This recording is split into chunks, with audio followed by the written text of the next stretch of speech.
Good afternoon. My name is Dr. George Oliver. You could just call me Dr. George. I'm the Museum Educator here at the Aurora.Fossil.Museum. And today, we're so happy you're joining us to do a virtual fossil hunt. We're celebrating National Fossil Day, which actually occurred Wednesday of last week. But we're celebrating today with a fossil hunt. So, since we're indoors, I'm going to take off my hat, my fossil hunting hat, and put it over here. And what we're going to be doing, we're going to be looking for fossils in this material. And it has lots and lots of tiny fossils, like shark's teeth and shells and things like that. And this is material that is from right here in Aurora, North Carolina. As you may know, millions of years ago, Aurora was under the ocean. And so our fossils have shark's teeth and shells and things like that. And the way I have it set up here, I have a little desk lamp, and you need a bright light to see these tiny little fossils. So if your overhead lighting is not that great, a desk lamp is real helpful. And we also have a little dissecting microscope set up that I can show you the little things that I find, and you can see them better. So we have some tools that we may want to use. The little set of tweezers to pick up tiny little fossils, a magnifying glass to look at the little fossils, a little scoop to get more material out, and a little cup. If we find special fossils, we can put them in here. So let's get started. Let me get a scoop of this, and I will put it on my paper. It's good to have a piece of white paper. It's good to have a piece of white paper here. And Okay. now, you don't really have to have tools. You can just look with your fingers, just spread this material out. Oh, here's a shell already, 2 little clam shells. And these are 2 different types of clams. Okay, I'm gonna put them here so you can see them. This is one type of clam. Okay.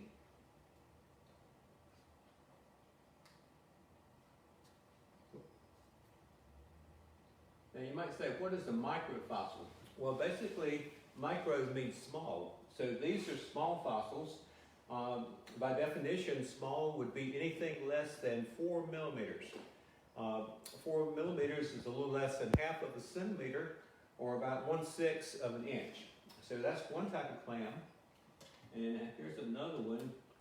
Actually, this is the same kind of clam, I think, just a little bit bigger. Okay, so there's some clams.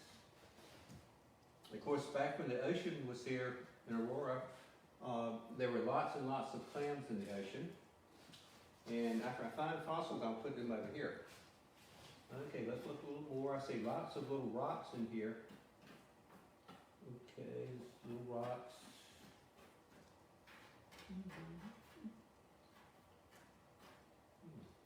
Now, if you look through something real thoroughly, you don't really see too much, you can dump that out and get some more.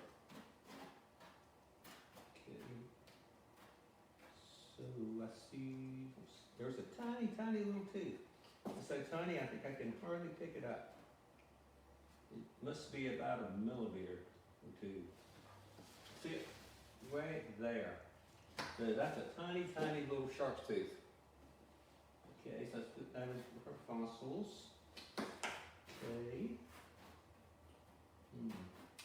These fossils are really, really old. They're probably about 20 million years old. Okay, let's look at that pretty good. Let's dump that out over here and get some more. Okay, let's get another scoop out of our bag here.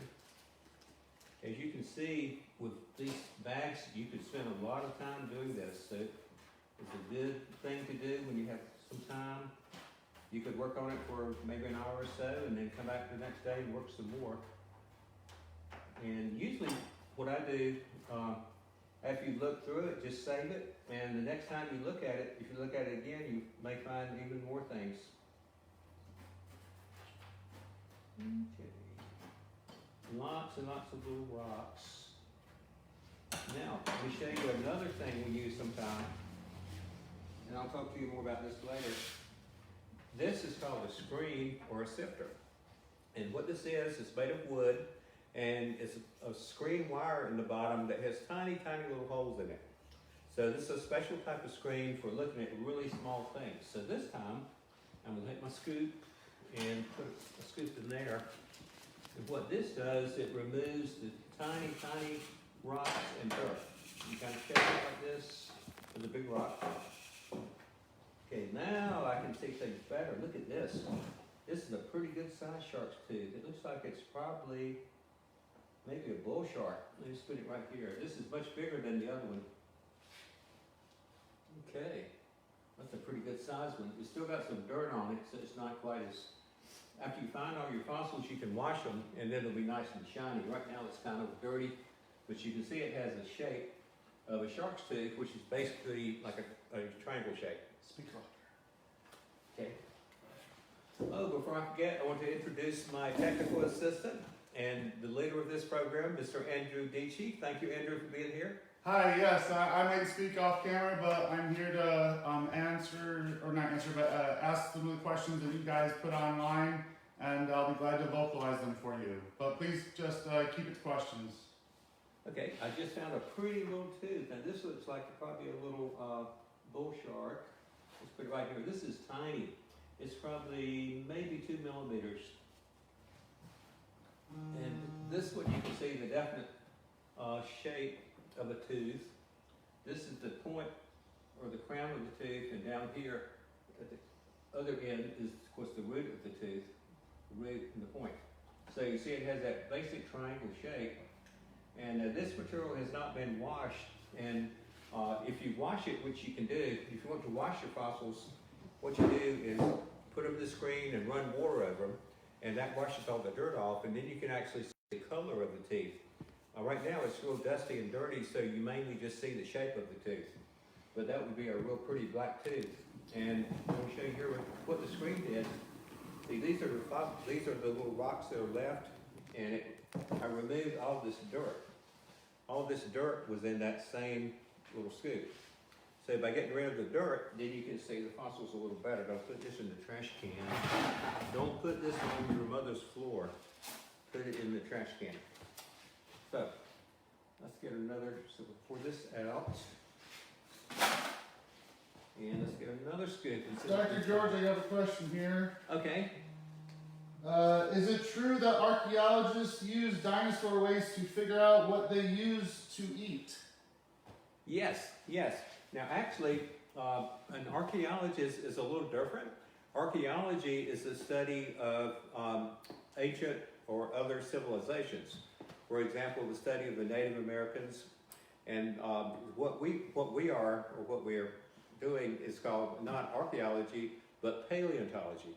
Paleontology is the study of fossils. Archaeology is the study of civilizations, like it might be of the Egyptians, the Native Americans. Basically, we both dig in the dirt and look for old things. But a lot of people confuse those two things between archaeology and paleontology. But you're right, though, the scientific name for fossilized poop is a coprolite. And some paleontologists have that specialty. They only study coprolites, and they can analyze that to see what kind of plants there were then. They can see little bones, help them determine if it was a herbivore or a carnivore of what the dinosaurs and animals ate. So that's a really good question. Occasionally we find little coprolites in this material. Of course, they would be really tiny, from tiny little sharks or something. Okay, let's find another scoop here. Okay, let's do the scepter again. I think I like that.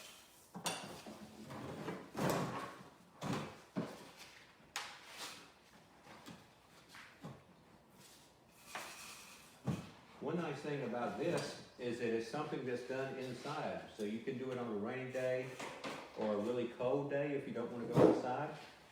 You can do this inside instead of going out fossil hunting outside. This is a tiny little fossil. This is actually a stingray tooth. And you can tell it because it's flat, it's kind of flat and black. There we go. And it's pointed at one end, and that means that it's broken. If it were a whole stingray tooth, it would be pointed at both ends. So that's what that is. Speak up. Okay. What else do we see in there? Ooh, I see a tiny little tooth. Now I'm gonna show you how, my fingers are pretty big, so the little tweezers like this are really helpful to pick up tiny little teeth. Let's see, where did that go? There's a little tiny one in here. Some of them are so tiny you can hardly see them without the magnifying glass.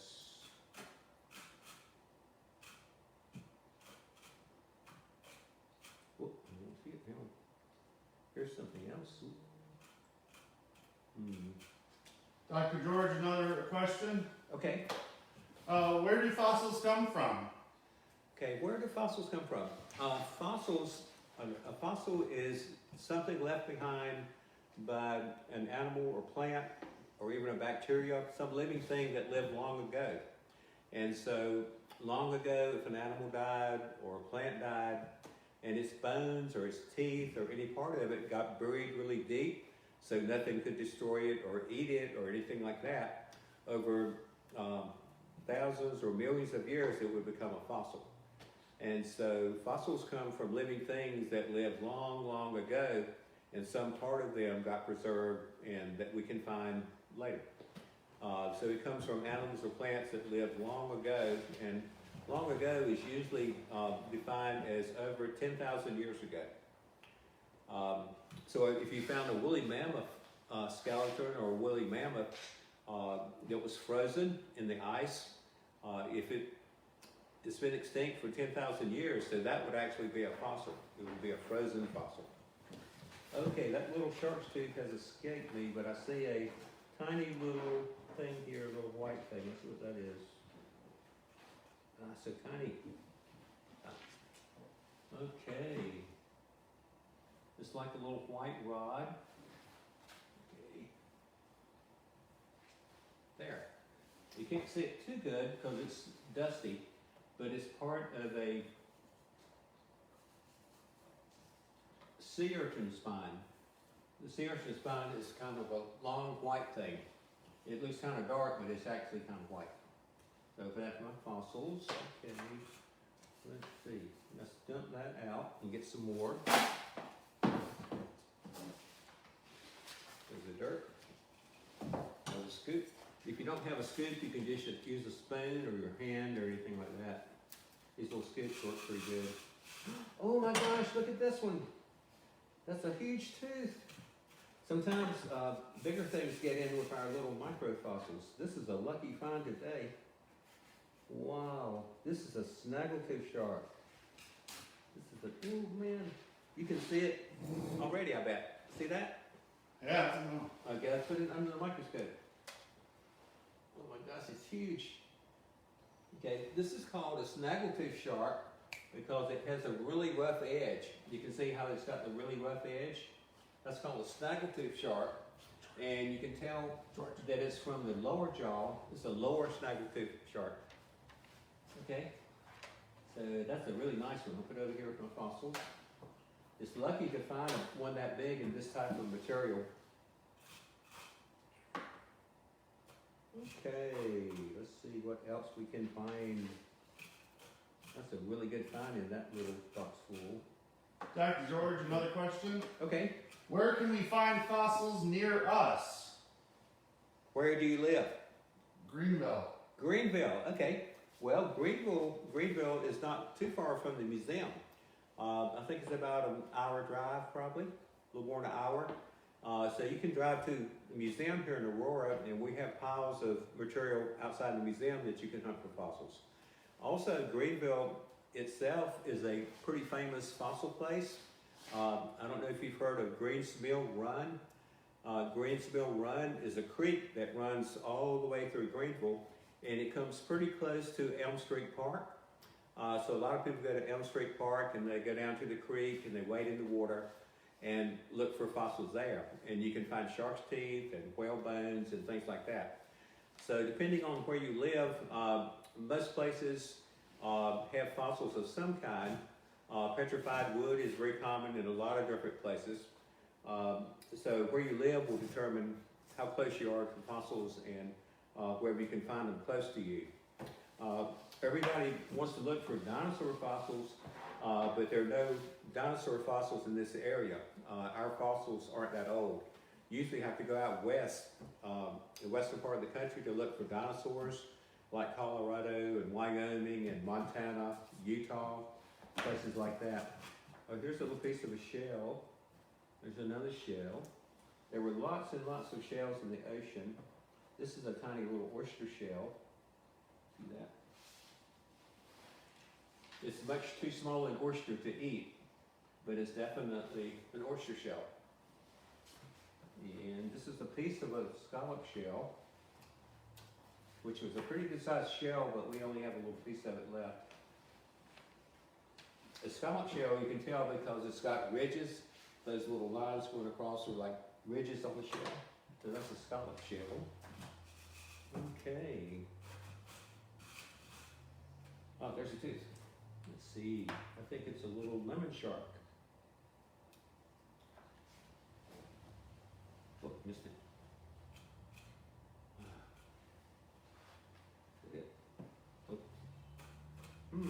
Okay. These little fossils are so small that if you drop it, sometimes it's really hard to find it again. There it is.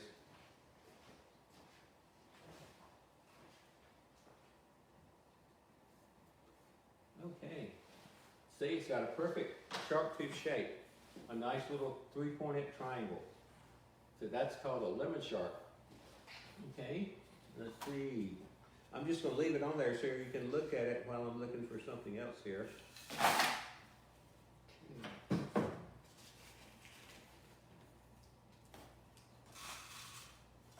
Ah, there's another stingray too. That's a nice big one. This one's much bigger than the other one. Let's see, where did it go? There it is. Let's put this for you to look at. Stingray tooth have little lines going across them. I don't know if you can see them real good or not. Let's move the lemon shark tooth and put this here. And remember, it is pointed at one end and it's black, and that's how you can tell a stingray tooth. Now, if it was a whole one, it would be pointed at both ends. So this is about probably 2/3 of one. Okay, let's see what else we have. I want to see another tooth. Okay, sometimes the longer you look, the more you will find because your eyes get used to it. There's another little tooth there. And I think that's a little tiny, tiny bull shark. Yep. Bull shark is really interesting.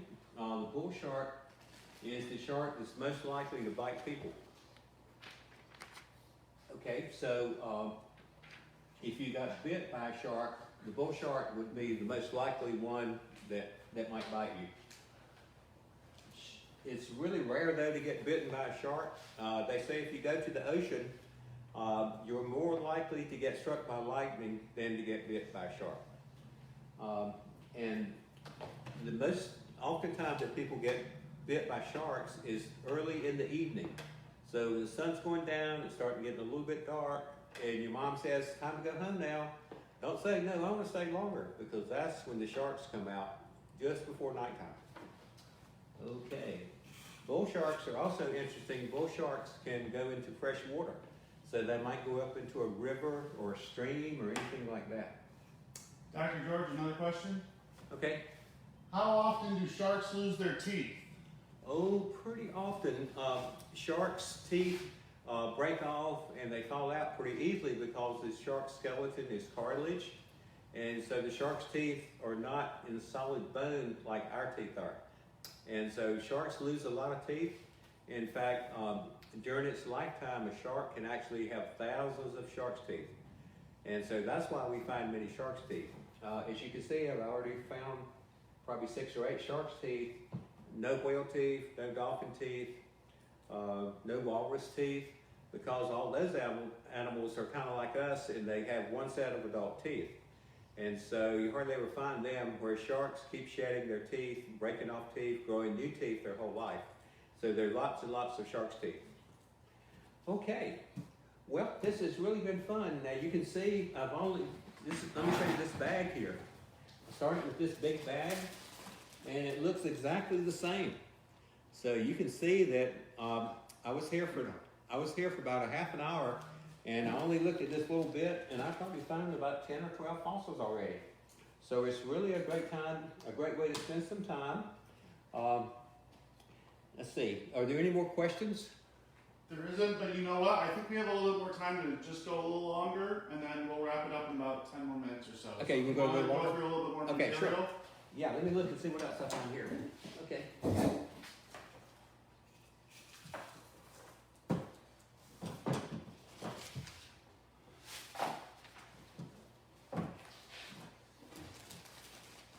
Let's get another scoop.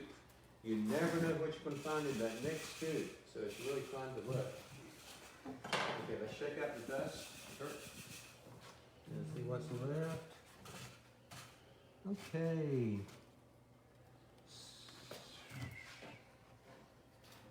Here's another little shell. This is really a tiny one. Another tiny little clam shell, okay?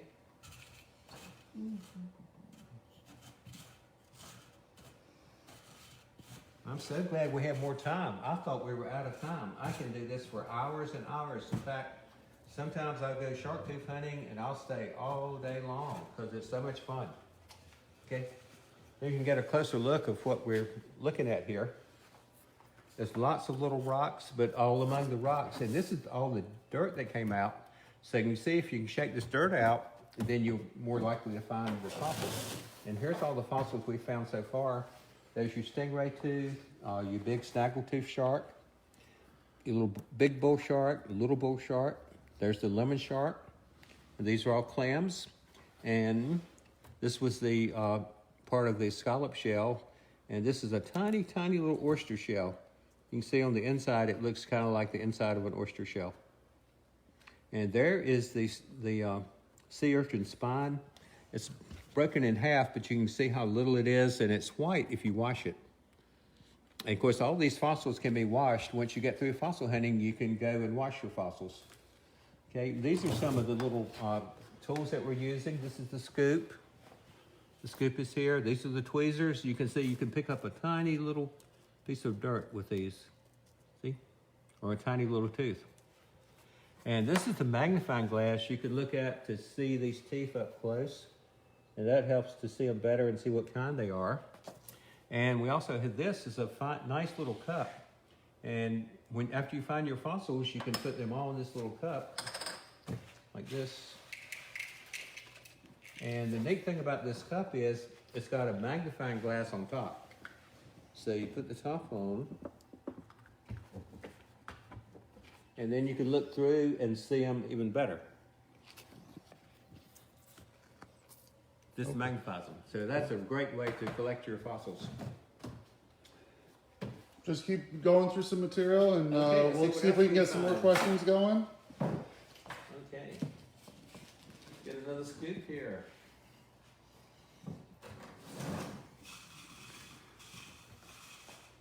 Oh, that's a pretty shell. This is the best shell we found yet. It's a really pretty white clam shell.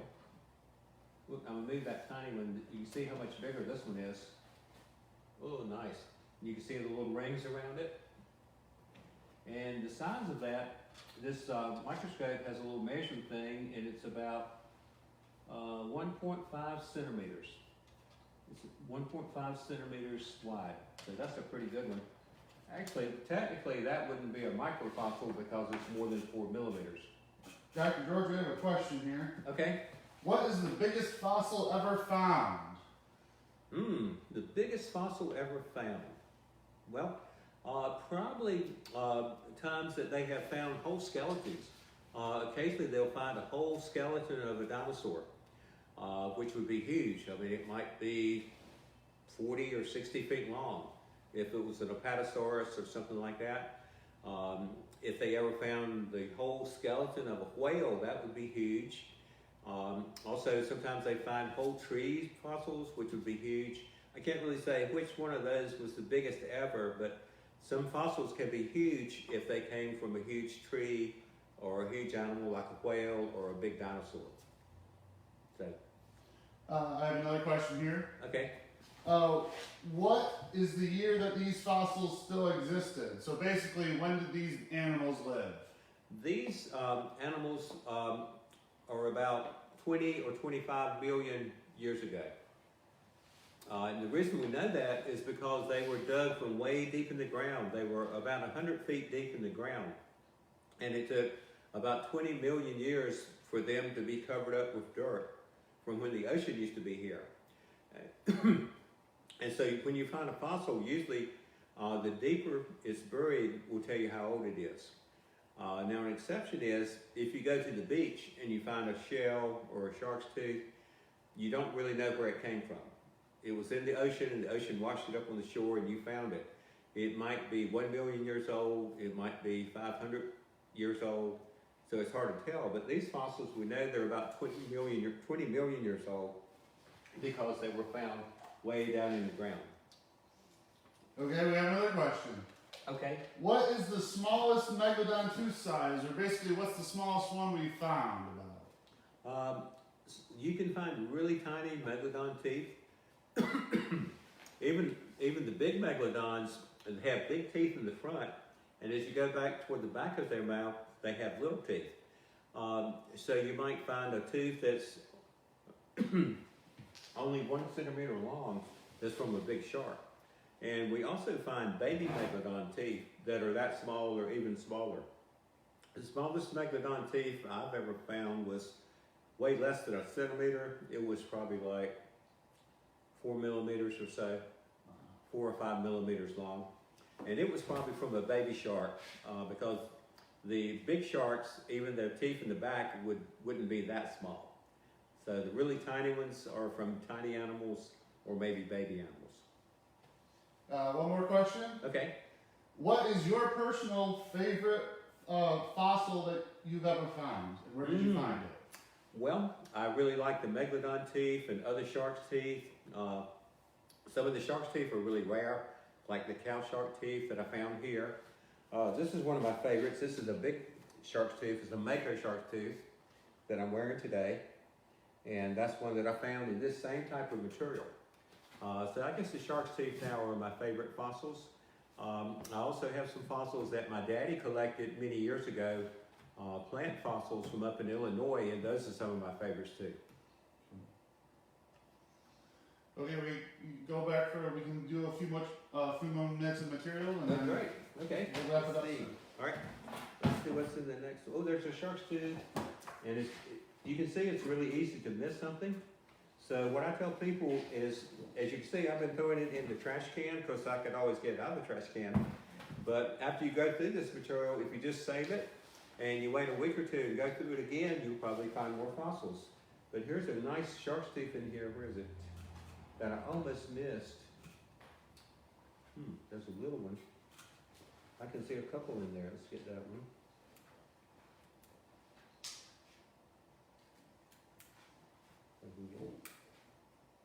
Oh, there you are. Let's move our big clam shell, and there's a shark's tooth.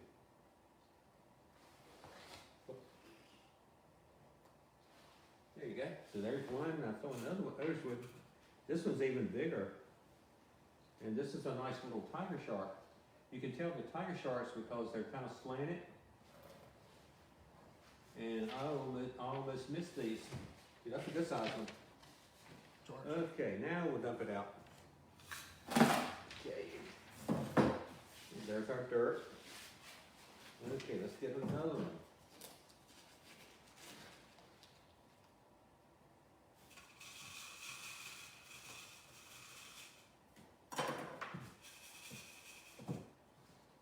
Okay, there's another little tooth. And you can see, every time I get a little scoop, I always find 2 or 3 fossils in every one. Now this is a nice one. This is called a sand tiger shark, I believe, because it's got a little cusp on the side, right on this edge and this edge, so that's a sand tiger. And to identify the teeth, what I go by, I know them pretty good, but we also have a chart here that shows all the different types of shark's teeth that we can find. And so by that, I know that was a sand tiger shark. Okay.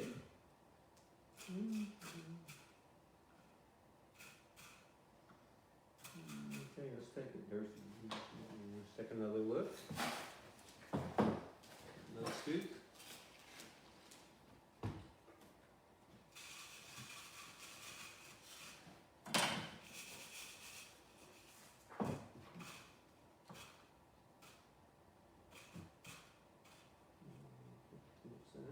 Oh, there's one.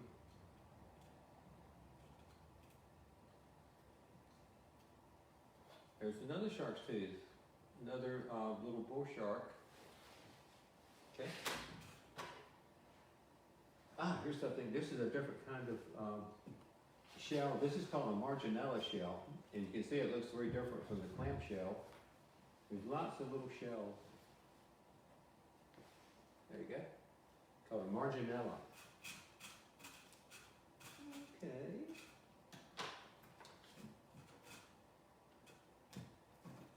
It's a funny shape. Oh my goodness, look at this. Oh my goodness, you can hardly ever find these. What is this? You can see it's pretty big. Oh, neat. This is a fish skull called a bonita. Bonita nose or bonita fish skull. You hardly need the microscope. Let's see if we can get in here. And it's much bigger than a microfossil. There it is. Yeah, you see it has a definite shape to it, kind of symmetrical shape. It's a little fish skull. And the fish is called a bonita. Here's the other side of it. It looks much cooler looking at it than it does through the microscope. Let's see. There. That's a tiny little fish skull, and that's a really good find. So let's put that in our special fossil pile. Okay.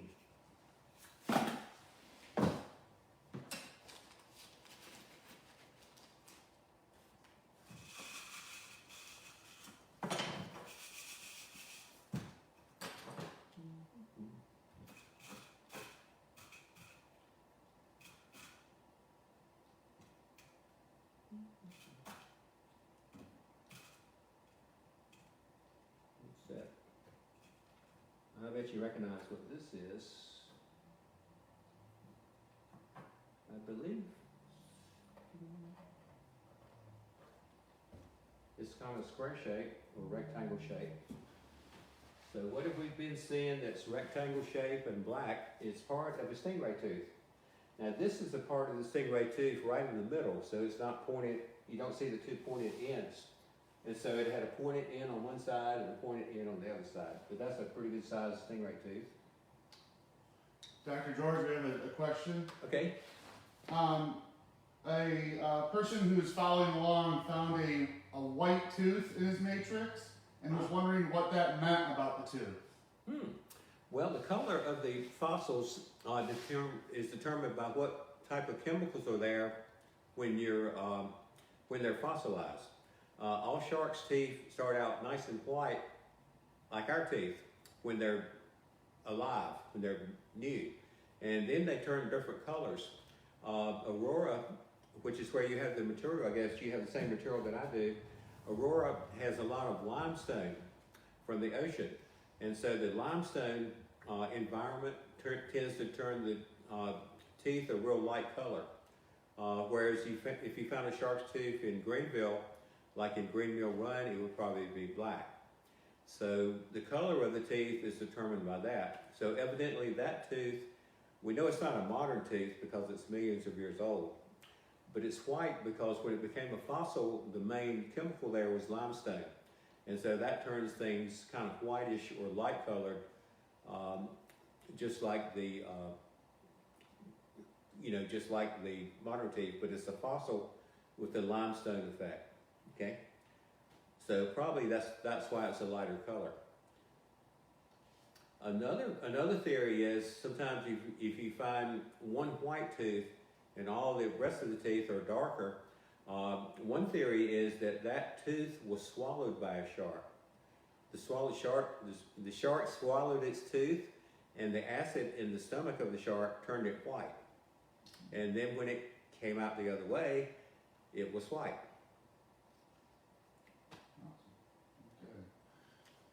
Keep digging. Oh, let's do some more. Okay, great.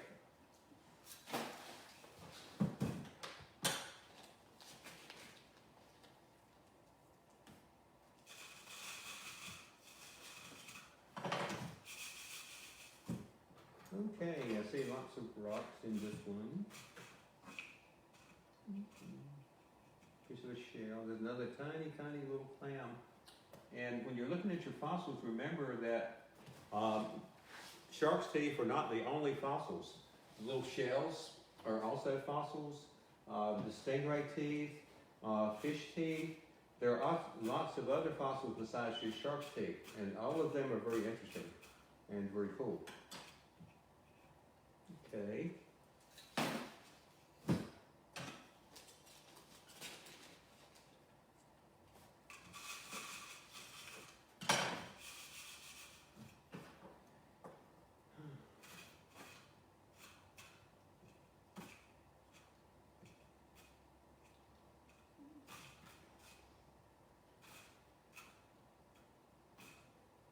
There's one.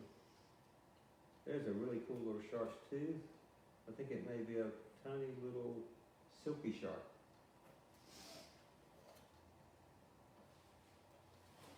Yeah.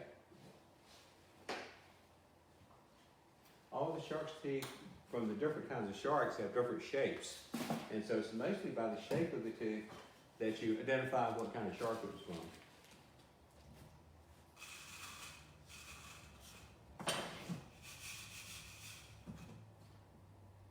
Another clam shell. Take that out. It's got some dirt in it. After you do your fossil hunting, you can wash all your fossils and you can really see what color they are. This will be nice and white after you wash it. The best way to wash your fossils is just with plain water, and if they're a pretty good size, you can also use a toothbrush.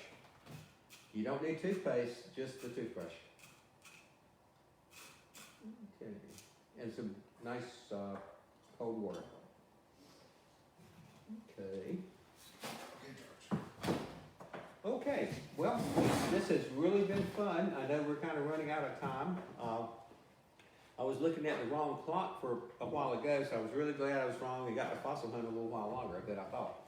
So anyway, one thing I want to show you before you go is how, if you haven't already gotten some of our fossil material and would like to get some, it's available at the museum. If you come visit at the museum, we sell bags at the museum.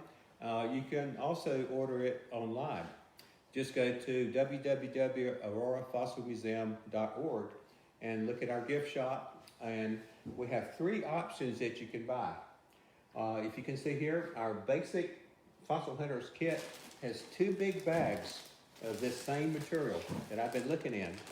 And each one of these weighs about 8 pounds, so it's really a lot of stuff. There's probably hundreds and hundreds, maybe 1,000 shark's teeth in all this. One of them is in a cute little sandbag, and it says Fossil Hunters Emergency Survival Kit. Thank you. Okay, so we say it's a survival kit because if the weather's bad, you can't go outside fossil hunting, you can't go to the creek, can't go to the beach, you can still fossil hunt. And if you love fossil hunting, this is a way you can fossil hunt right there in your house. So the basic kit comes with 2 bags of material. You get your Fossil Hunter's Identification Guide. It shows all the types of shark's teeth and other fossils you can find. Okay, so that's your basic kit. And then your plus kit, the next kit, has the same thing, plus it has one of these really cool little screens. I actually make these little screens myself in my workshop for the museum, so they're really sturdy and they hold up. And they have aluminum screen, which is pretty sturdy. So that comes in the next kit. And then the third kit is called the Child's Pack. And the Child's Pack has the same thing, but it also has the 4 little tools that I showed you that come with it in a nice little bag. And there's your little thing. So this comes in the kids, we call it the Kids Pack, okay? Of course, you don't have to be a little kid to get the Kids Pack. You can be an adult, which is basically, like me, a big kid. Okay, but we call it Kids Pack. One other thing for teachers I want to mention, we also have teachers' kits, and that's what this big box is. This is about 35 pounds of fossil-containing material, just like I've been looking in. It comes with a real nice fossil identification chart that you can make copies of for your students. And you can see it's a big box. It's a big, large flat rate box, about 35 pounds. Be careful because it's heavy. And you also have the option, if you're a teacher and teach at a school, you have the option when you order one of these, which you can find on our website, look under the Learning tab. And as an extra bonus, Mr. Andrew Dixie can also be available to do a Zoom session with your students where he gives you a tour of the museum, he talks about the fossils, and you can be eligible for that if you get a teacher's gift from the museum. So I want to thank all of you for joining us to celebrate National Fossil Day. And if you're anywhere close or you're in this area, please come visit us at the museum. Follow us on Facebook page and our website to see what's going on here. And it's been a really good time, and I appreciate you joining us today for our Fossil Night. Thank you, bye-bye. Bye-bye.